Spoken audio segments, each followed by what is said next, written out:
बोलो शंकर भगवान की जय।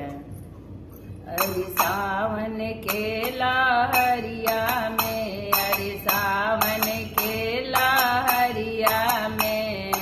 जलावा चढ़ैया सैया सावन के लहरिया में, अरे सावन के लहरिया में,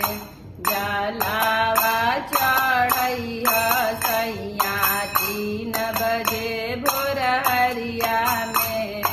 जलावा चढ़ैया सैया 3 बजे भोर हरिया में, कांवर तू उठैया सैया सावन के लहरिया में, अरे सावन के लहरिया में, अरे सुना सैया जलवा चढ़ैया 3 बजे भोर हरिया में, रे सुना सैया जलवा चढ़ैया 3 बजे भोर हरिया में,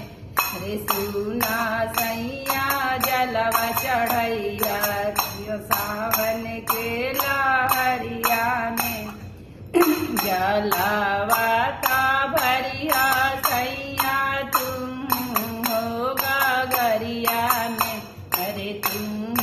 हो गगरिया में, सुना सैया जलवा चढ़ैया सावन के महीनवा में,